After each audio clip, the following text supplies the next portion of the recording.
Psalm 93. The Lord reigns. He is clothed with majesty. The Lord is clothed, he has girded himself with strength.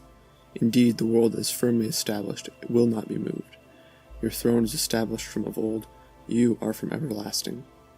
The floods have lifted up, O Lord, the floods have lifted up their voice, the floods lift up their pounding waves, more than the thundering of many waters, and the mighty breakers of the sea. The Lord on high is mighty. Your laws are very firm. Holiness is fitting for your house, O Lord, forevermore. Psalm 93 is the first in a series of psalms that proclaim and explore the kingship of the Lord, so it shouldn't surprise us that it opens with a succinct declaration that the Lord reigns. This is the central idea of the psalm, and the rest of it expounds on two aspects of his reign, which we see in the first two lines. He is clothed in majesty, he has girded himself with strength.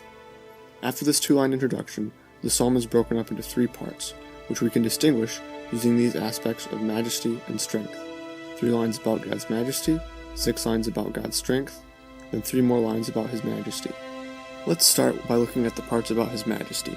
These parallel each other, both begin with a line about the firmness of that which he has instituted, end with a reference to the Lord's eternality, and in the middle of each is a statement about his position. We can be confident in the Lord's majesty because, first, his creation and the laws that govern it are firm.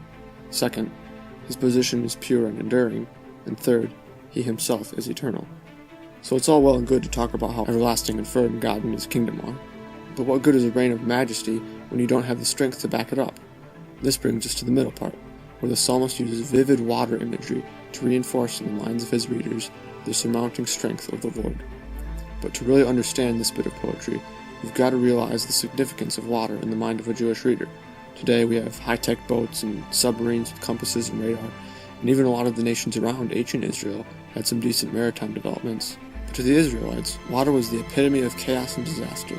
Think atomic bomb plus gym full of 9-year-olds with a sugar high. Extremely dangerous, and the only predictable thing about it is that it's unpredictable. So the psalmist takes this violent image of a flood pounding and thundering, mighty breakers lifting up, and then declares that the Lord on high is mightier. The most savage thing you can imagine is nothing compared to the strength of our Lord. So when problems come into my life and overwhelm me, I can have confidence in knowing that my Lord reigns, and does so in both majesty and strength. He has the power to back up his authority, and the authority to direct his power. No matter what comes my way, I have a God who remains firm and is big enough to handle it.